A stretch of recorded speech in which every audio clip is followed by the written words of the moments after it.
Hello, my dear students. Welcome to another new math class for class 9 and class 10. Students, আমরা chapter 3 পড়তেছি বীজগাণিতিক রাশি। আজকের ক্লাসে আমরা অনুশীলনীর ম্যাথ সলভ করা স্টার্ট করব। আজকে আমি একের 3টা ম্যাথ সলভ করব। এখানে দেখো আমি এগুলো বড় করে লিখে রেখেছি, তোমরা এগুলো দেখে নাও। তাহলে চলো দেরি না করে ক নাম্বারটা সলভ করা স্টার্ট করি। এখানে 1 নম্বরে আমাদেরকে কি বলা হয়েছে, সূত্রের সাহায্যে ঘন নির্ণয় করো।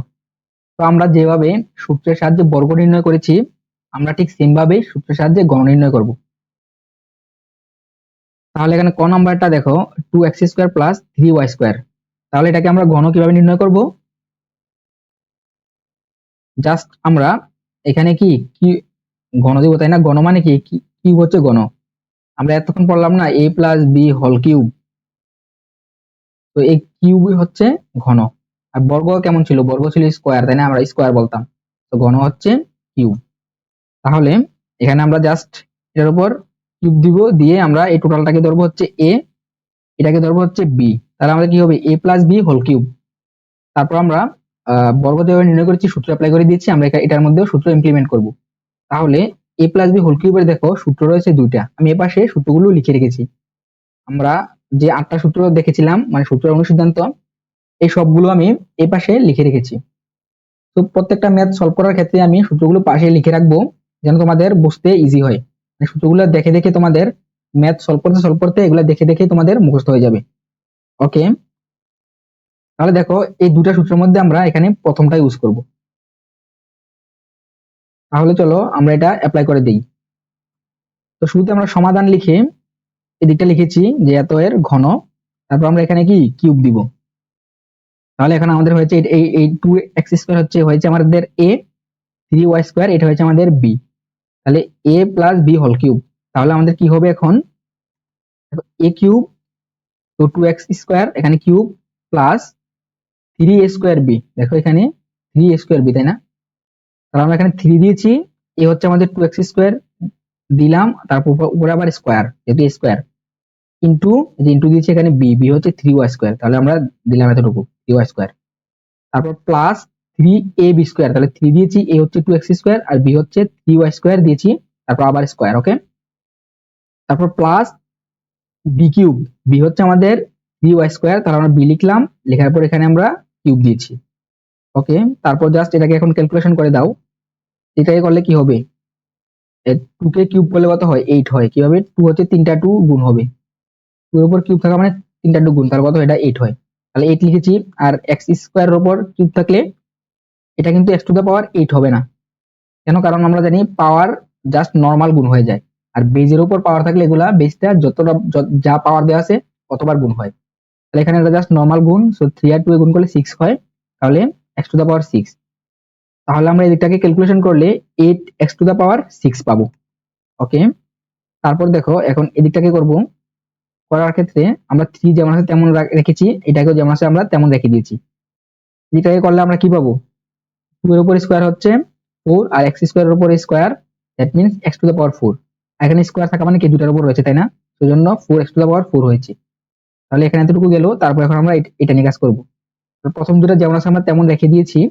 এটাকে করলে কি পাবো আমরা? 9y⁻4, তাই না? আমরা 9y⁻4 লিখেছি এখানে। তারপর হচ্ছে এটা 3 এর উপর কিউব, দ্যাট মিন্স 3টা 3 গুণ, এটা কত হয়? এটা হয় 27। সো 27 লিখেছি, আর y² এর উপর কিউব থাকলে y⁻6, দুটো জাস্ট নরমাল গুণ হয়ে যাবে, তো y⁻6 এখানে আমরা লিখেছি। ওকে, তারপর দেখো এটা যেমন আছে আমরা তেমন রয়েছে, কারণ এটার কাজ শেষ। এখন এই তিনটাকে আমরা গুণ করে দিব। তাহলে তিনটাকে গুণ করার ক্ষেত্রে ফার্স্টে দুটাকে গুণ করে দিয়ে আমরা এটা কি হয়? 12x⁻4 হয়, তাই না? 12x⁻4, দেখো এই দুটা, এটার সাথে গুণ হবে আমাদের 3y²। তাহলে কি হবে? এটা এটা হয় 36, আর এই দুটা হবে 36, এটা হবে x⁻4, y² যেমন তেমন থাকবে। তাহলে 36x⁻4 y² হয়েছে। ওকে, তারপর হচ্ছে এদিকটাকে দেখো, তাহলে এটা ফার্স্টে কি হয়? 6x² হয়, ইনটু হচ্ছে 9y⁻4, এটাকে করলে আমাদের হবে 54x² y⁻4। ওকে, এই পাশেটা যেমন আছে আমরা তেমন রেখে দিয়েছি। ওকে, তাহলে এটা হচ্ছে আমাদের অ্যান্সার।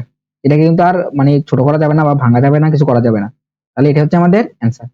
স্টুডেন্টস, আই হোপ তোমরা বুঝতে পেরেছো কিভাবে ঘন নির্ণয় করতে হয়। তাহলে এটা আশা করি তোমরা নিজেরাই পারবে। বাট যদিও আমি এটাও দেখিয়ে দিব এটা কি করতে হয়, মানে এখানে আমরা a মাইনাস বি হোল কিউবের সূত্র অ্যাপ্লাই করব। এটাতে করেছি আমরা এই প্লাসেরটা, এটাতে আমরা মাইনাসের সূত্রটা অ্যাপ্লাই করব। ওকে, তাহলে চলো এটা সলভ করে দেই, কারণ অনেকের প্রবলেম থাকতে পারে, এই জন্য আমি সলভ করে দিচ্ছি। আর যারা পারো তারা জাস্ট তারা দেখে নাও, সমস্যা নাই। তাহলে আমরা এই কোশ্চেনে এটা এত এর ঘন লিখেছি, তারপর কি আমরা এখানে ঘন দিয়েছি, কিউব দিয়েছি। ওকে, তাহলে এখন আমরা সূত্র এটা অ্যাপ্লাই করব। তাহলে a কিউব a হচ্ছে এখানে টোটালটা 7m স্কয়ার হচ্ছে আমাদের a, আর 2n এটা হচ্ছে আমাদের b। তাহলে a cube 7m square cube. Okay, তারপর মাইনাস 3a স্কয়ার b, তাহলে 3 দিয়েছি, a লিখেছি এখানে 7m স্কয়ার, তারপর হচ্ছে স্কয়ার b হচ্ছে 2n। ওকে, তাহলে এতটুকু শেষ। a cube minus 3a square b plus 3ab square, তাহলে 3a হচ্ছে 7m স্কয়ার লিখেছি, b হচ্ছে 2n, তারপর স্কয়ার দিয়েছি, মাইনাস b কিউব, তাহলে b হচ্ছে আমাদের 2n, তারপর আমরা কিউব দিয়েছি। তো দেখো সূত্রটা কিন্তু তোমাদের ভালোভাবে পারতে হবে। a cube minus 3a square b plus 3ab square minus b cube. সূত্রটা লিখতে কি মাঝখানে একটা প্লাস রয়েছে, এখানে মাইনাস আর প্রথমটার সামনে কিন্তু প্লাস, তো এই দিকটা তোমরা মাথায় রাখবে। ওকে, এখন জাস্ট আমরা ক্যালকুলেশন করে দেই। এটাকে করলে কি হয় দেখো, 7 এর উপর কিউব, দ্যাট মিন্স 3টা 7 গুণ, তাহলে এখানে কি হয় 7 7 হয় 49 ইনটু 7, এটা কত হবে 343। এগুলো তোমরা জাস্ট ক্যালকুলেটর দিয়ে করে দিবে। ওকে, ক্যালকুলেটর দিয়ে সলভ করে ফেলবে। ক্যালকুলেটরে কিভাবে মানে পাওয়ার গুলো নির্ণয় করতে হয় তোমরা এগুলো জানো, আর যদি না জানো আমি তোমাদেরকে এই চ্যাপ্টারের সবগুলো ম্যাথ সলভ করার পরে 3.5 পর্যন্ত সলভ করার পরে তারপরে ক্যালকুলেটর হ্যাক্সটা দেখিয়ে দিব, মানে ক্যালকুলেটর দিয়ে তোমরা কিভাবে এগুলো করতে পারবে। পাশাপাশি কিছু ম্যাথ তোমরা চাইলে ক্যালকুলেটরও মান নিয়ে চলে আসতে পারবে। তো এগুলা কিভাবে করতে পারবে, এগুলা এই চ্যাপ্টারটা সম্পূর্ণ শেষ করার পর তারপর আমি একটা ভিডিওর মাধ্যমে এই ক্যালকুলেটরের যত হ্যাক্স আছে সবগুলো আমি তোমাদেরকে দেখিয়ে দিব। তারপর দেখো এম স্কোয়ারের উপর কিউব থাকলে কত হবে, এটা m টু দি পাওয়ার 6 হবে। তাহলে এই দিকটা তোমরা বুঝতে পেরেছো। তারপর দেখো এখানে, তো এখানে a মাইনাস 3a 2n যেমন আছে তেমন রেখে দিয়েছি আমরা, রেখে দিয়ে এটাকে করলে কি হবে 49 m টু দি পাওয়ার 4 আমরা লিখেছি। তারপর এখন আমরা এই দিকটা নিয়ে কাজ করব। প্রথম দুটা যেমন আছে তেমন রয়েছে, এটাকে করলে হয় 4n স্কয়ার, আমরা লিখেছি। আর এদিকে করলে কত হবে 8n কিউব, তাই না, এই মাইনাসের মাইনাস, এটা কি 8n কিউব। ওকে, তারপর দেখো প্রথমটা যেমন আছে তেমন থাকবে, কারণ এটার কাজ শেষ। এই তিনটাকে আমরা গুণ করে দিব। তাহলে ফার্স্টে এই -3 আর এটাকে যদি গুণ করি কত হবে -6n, এটার সাথে আমরা 49 m টু দি পাওয়ার 4 কে গুণ করে দিব। তাহলে কত হয় 294 m to the power 4n। Okay, minus হবে কারণ যেহেতু আমরা -6n দিয়ে গুণ করতেছি। এটাকে গুণ করে দাও, কি হবে এই প্রথমে দুটাকে আমরা গুণ করলে হবে 21 m স্কয়ার, তাই না, ইনটু 4n স্কয়ার, তাহলে কত হয় এটা 84 m square n square. So plus কেন হয়েছে, কারণ এখানে সবগুলোর সামনে প্লাস। এই পাশে এটা যা আছে আমরা তা রেখে দিই। ওকে, -8n কিউব। তাহলে এটাই হচ্ছে আমাদের অ্যান্সার। তো স্টুডেন্টস, আশা করি এটা তোমরা ভালোভাবে বুঝতে পেরেছো। তো তাহলে চলো এখন এটা দেখিয়ে দিই। তো এটা কিন্তু খুব ইজি, এগুলা যেমন তেমনই। এখানে আমরা কি যেহেতু এখানে তিনটা, তাহলে যে কোনো দুটাকে আমরা এ ধরে নিব আর একটাকে বি রাখবো, অথবা আমরা একটাকে এ ধরলে বাকি দুটাকে আমরা বি ধরবো। ওকে, তাহলে চলো এটা সলভ করি। তাহলে এত এর ঘন আমরা এটা লিখে কিউব দিয়েছি, দিয়ে আমরা এই প্রথম দুটাকে আমরা এ ধরে নিয়েছি। দেখো এ ধরার জন্য আমরা ব্র্যাকেট দিয়ে লিখেছি, আর এটাকে বি ধরার জন্য আমরা মাইনাস দিয়ে এখানে যেমন আছে তেমন রেখেছি। তোমরা চাইলে এই 2a কেও এ ধরতে পারো। সাপোজ 2a কে যদি এ ধরি তাহলে কি হবে 2a minus B plus C cube. সেটা কিভাবে হয়েছে তোমরা এতদিনে বুঝে গেছো, কারণ হচ্ছে বর্গ সূত্র মাধ্যমে যখন আমরা 3.1 সলভ করেছি তখন এই টাইপের আমরা অনেক ম্যাথ সলভ করেছি। ওগুলো এখানে এখানে কিউব, ওইগুলা কি স্কয়ার ছিল। এখানে আমরা মাইনাস দেওয়ার কারণে এগুলার চিহ্ন পরিবর্তন হয়ে গেছে, তাই না, কারণ দেখো এখানে মাইনাস ছিল বি এর সামনে, এখানে মাইনাস ছিল 3c সামনে। ওকে, এটা 3c এর সামনে কি প্লাস হয়ে গিয়েছে। তাই হবে এটা তোমরা বুঝতে পেরেছো। ওকে, তোমাদের ইচ্ছা তোমরা দুইভাবে সলভ করতে পারো, আমি এখন এটাকে এভাবে নিয়ে সলভ করে দিয়েছি। ওকে ওকে, তাহলে এখন এটা যদি এ হয়, এটা যদি বি হয়, তাহলে আমাদের কি হবে a minus B whole cube হয়েছে।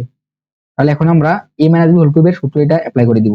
আমরা প্রথমটা অ্যাপ্লাই করবো। ওকে, আমরা ঘন নির্ণয় করার সময় এই প্রথমটা অ্যাপ্লাই করি, আর হচ্ছে মান নির্ণয়ের ক্ষেত্রে এটা অ্যাপ্লাই করি। ওকে, পাশাপাশি অনুসিদ্ধান্তের সূত্রগুলো ইউজ করি। ওকে, তারপর দেখো a মাইনাস বি কিউব হচ্ছে a কিউব, তাহলে আমরা ফার্স্ট এটা লিখেছি 2a মাইনাস বি হচ্ছে আমাদের a, তাহলে a cube minus 3a square b, এখানে মাইনাস 3a স্কয়ার, তাই না, 2a মাইনাস b স্কয়ার হবে, b এখানে 3c সো দিয়েছি, প্লাস 3ab স্কয়ার, 3 দিয়েছি, a হচ্ছে আমাদের এটা 2a মাইনাস b, আর b হচ্ছে 3c, that means 3c square, minus b cube, b হচ্ছে 3c সো কিউব দিয়েছি। ওকে, তারপর দেখো এখন আমাদের এখানে কয়টা পদ হয়েছে, 4টা পদ, একটা, এখানে একটা, এখানে একটা, এখানে একটা। তো এখন কাজ করি এগুলা, ফার্স্টে প্রথম পদ নিয়ে কাজ করি। দেখো দেখো এখানে কিন্তু আবার একটা সূত্র হয়ে গেছে, তাই না, আমরা 2a কে যদি a ধরে নেই, এটাকে যদি b ধরে নেই, তাহলে a minus b whole cube, তাহলে এটা আবার এই সূত্র আমরা আবার আবার অ্যাপ্লাই করব, a minus b whole cube, ওটাকে অ্যাপ্লাই করতেছি 2a কিউব মানে a cube minus 3a square b, so 3a হবে 2a স্কয়ার, তারপর হচ্ছে এখানে b প্লাস 3ab স্কয়ার, তো এখানে 3 দিয়েছি, a হচ্ছে আমাদের 2a আর b হচ্ছে b square, minus b cube, so b হচ্ছে আমাদের b কিউব দিয়েছি। তাহলে এখানে কি এতটুকু পর্যন্ত হচ্ছে আমাদের প্রথম পদের কাজ, এতটুকুর কাজ করলাম। এই দিকটার ক্ষেত্রে দেখো এতটুকু নিয়ে কাজ করার ক্ষেত্রে এখানে কিন্তু আবার একটা সূত্র হচ্ছে, তাই না, a minus b whole square, যদি আমরা a ধরি এটাকে b ধরলে কি হয়, a minus b whole square, বর্গ সূত্র, তাই না। তাহলে এখন আমরা চলো এটার মধ্যে এটাই অ্যাপ্লাই করে দিই। তাহলে এখানে মাইনাসের আমরা মাইনাস দিয়েছি, দিয়ে 3 যেমন আছে তেমন রেখে দিয়েছি, তারপরে ব্র্যাকেট দিয়ে আমরা সেকেন্ড ব্র্যাকেট দিয়ে এটাকে এখন আমরা ভেঙে লিখবো। দেখো a স্কয়ার, a হচ্ছে 2a, আচ্ছা এটা এক্সট্রা চলে এসেছে t এখানে, a square minus 2ab, a হচ্ছে 2a আর b হচ্ছে আমাদের b, plus b square, so b হচ্ছে এটা, তো b স্কয়ার দিয়েছি, দেওয়ার পর এখানে একটা সেকেন্ড ব্র্যাকেট হবে, আর হচ্ছে এখানে দেখো এই 3c যেটা রয়েছে এখানে গুণাকারে, এটা আমরা পাশে রেখে দিয়েছি। ওকে, স্কয়ারটা আমরা এখানে দিয়ে দিই। ওকে, তারপর দেখো এদিকটার ক্ষেত্রে আমরা কি করেছি, প্রথম দুটা যেমন আছে আমরা তেমন রেখে দিয়েছি, এটাকে আমরা কি হবে, এটাকে সলভ করলে 9c স্কয়ার হবে, সো 9c স্কয়ার রেখেছি, করলে না আমরা তিনটা একসাথে গুণ করব, এদিকে ক্যালকুলেশন করলে কত হয়, আর 3 এর উপর কিউব, c এর উপর কিউব, তো 3 এর উপর কিউব থাকলে এটা হবে 27, c এর উপর কিউব হবে c কিউব, সো আর এখানে মাইনাস মাইনাস থাকবে, সো মাইনাস 27c কিউব। তো স্টুডেন্টস আশা করি তোমরা এই লাইনটা পুরোপুরি বুঝতে পেরেছো।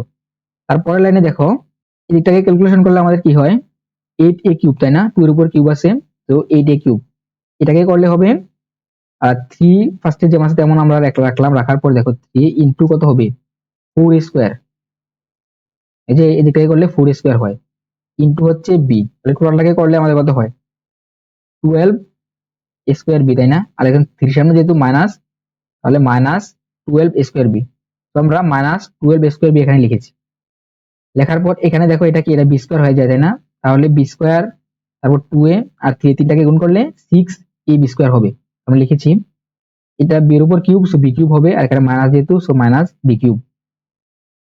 তারপর এখন দেখো এটা 3 যেমন আছে আমরা মাইনাস 3 তেমন রেখেছি, রাখার পর এই ভিতরটাকে আমরা এখন কাজ করব, এটা কি হবে 4 স্কয়ার হবে, এদিকে করলে হবে 4ab, যেহেতু মাইনাস আছে সো মাইনাস 4ab, আর b এর উপর স্কয়ার কি হবে b স্কয়ার, আর এখানে 3c আমরা এখানে এই 3c আমরা এখানে যেমন আছে তেমন রেখে দিয়েছি।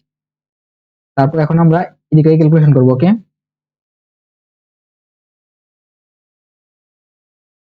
ওকে, তাহলে এদিকটাকে গুণ করার জন্য আমরা ফার্স্টে এই 3 আর 9c স্কয়ারকে গুণ করে দেব, তাহলে কত হবে 27c স্কয়ার, এই 27c স্কয়ার এখন এই দুটার সাথে গুণ হবে, তাই না, তাহলে এই 27c স্কয়ার যদি আমরা 2 এর সাথে গুণ করি তাহলে আমরা পাবো হচ্ছে 54ac স্কয়ার। তারপর আবার আমরা এই 27c স্কয়ারকে কিসের সাথে গুণ করব, এবার মাইনাস b এর সাথে গুণ করে দিব, মাইনাস b এর সাথে গুণ করলে কত হবে মাইনাস 27bc স্কয়ার হবে। ওকে, এটা লিখেছি, আর এই পাশেটা যা আছে আমরা এখানে তা রেখে দিয়েছি। ওকে, তারপর লাইনে দেখো এটা যেমন আছে আমরা তেমন রেখে দিয়েছি, দিকটা যেমন আছে তেমন, দিকটা যেমন আছে এতটুকু পর্যন্ত আমরা সেম রেখেছি। ওকে, ওকে, এখানে আমরা কি করব, এদিকটাকে ক্যালকুলেশন করবো, তাই না, এখানে 3c সহ, তাহলে ফার্স্টে আমরা এই 3 আর যদি 3c কে গুণ করে দেই, এখানে তো মাইনাস 3, তাহলে মাইনাস 9c হয়, এই 9c মাইনাস 9c দিয়ে আমরা ভিতরে তিনটাকে এখন গুণ করে দিব, তাহলে মাইনাস 9c দিয়ে 4 স্কয়ারকে গুণ করলে হয় মাইনাস 36 স্কয়ার c, আবার মাইনাস 9c দিয়ে আমরা মাইনাস 4ab কে গুণ করলে প্লাস 36 abc হয়, তো মাইনাসে এই মাইনাসে কি হয়েছে আমাদের প্লাস হয়ে গিয়েছে। ওকে, তারপর আবার -9c দিয়ে আমরা প্লাস বি স্কোয়ারকে গুণ দিব, তাহলে কি হবে প্লাস মাইনাসে -9 b² c হবে। আর এই পাশে এটা যেমন আছে আমরা এটাকে তেমন রেখে দিয়েছি। ওকে, এই তিনটাকে আমরা এই পাশে রেখে দিয়েছি। তো স্টুডেন্টস আমাদের কিন্তু এখানে কিন্তু সলভ হয়ে গিয়েছে। এখন জাস্ট আমরা এটাকে কি সাজিয়ে লিখে দিব। আর সাজিয়ে লেখার ক্ষেত্রে আমরা যেগুলোর পাওয়ার বেশি, যে কিউব গুলা পাওয়ার, যেগুলোর পাওয়ার বড় এগুলা ফার্স্টে রাখবো, তারপর আস্তে আস্তে পাওয়ার কমতে থাকবে। ওকে, তাহলে এখানে দেখো এটাকে প্রথমে লিখেছি এটি কিউব, তারপর এখানে বি কিউব লিখেছি -b³, তারপর হচ্ছে আমাদের এটা -27c কিউব, তারপর আমরা এটা লিখেছি, তারপর হচ্ছে এটা লিখেছি দেখো, তারপর স্কোয়ার এগুলো এসেছে, স্কোয়ার বি, স্কোয়ার সি, এই বি স্কোয়ার, এই তিনটা লিখেছি এখানে। তারপর 54ac² যেটা লিখেছি, তারপর -9b²c যেটা লিখেছি, তারপর আমরা -27bc² যেটা লিখেছি, তারপর হচ্ছে +36abc। দেখো লাস্টেরটার উপর কিন্তু পাওয়ারই নেই, একটার উপরও সেভাবে পাওয়ার গুলো কিন্তু কমতেছে, তাই না? 36abc কোথায়, যে এখানে, তো এটা থেকে আমরা লিখেছি। ওকে, এটা হচ্ছে আমাদের অ্যান্সার। তো স্টুডেন্টস, আই হোপ তোমরা আজকের ক্লাসটি পুরোপুরি বুঝতে পেরেছো, পাশাপাশি এই ম্যাথটাও তোমরা আশা করি সম্পূর্ণরূপে বুঝতে পেরেছো। এটা কিন্তু ম্যাথটা দেখে বড় মনে হলেও এটা কিন্তু খুব ইজি, তাই না? জাস্ট সূত্রগুলো ইমপ্লিমেন্ট করে দিলেই হয়। আর হিসাব নিকাশগুলো একটু সাবধানে করবে, তাহলে দেখবে খুব সহজে তোমরা এটা করতে পেরেছো। ওকে, তাহলে তোমাদের বুঝতে যদি কোথাও কোনো সমস্যা হয় তাহলে অবশ্যই কমেন্ট করে জানাবে। আজকের ক্লাসটি এখানে শেষ করছি। তোমরা যারা এখনো আমার ফেসবুক পেজে ফলো দাওনি এখনই দিয়ে ফেলো, এবং ইউটিউব চ্যানেলটি এখন যারা সাবস্ক্রাইব করোনি এখনই করে ফেলো। পাশাপাশি তোমরা চাইলে আমার ফেসবুক গ্রুপে জয়েন হতে পারো। এই পাশে আমার পেইড কোর্সের ডিটেলস দেওয়া আছে, এগুলো তোমরা দেখে নাও। সম্পূর্ণ ভিডিওটি দেখার জন্য অসংখ্য ধন্যবাদ।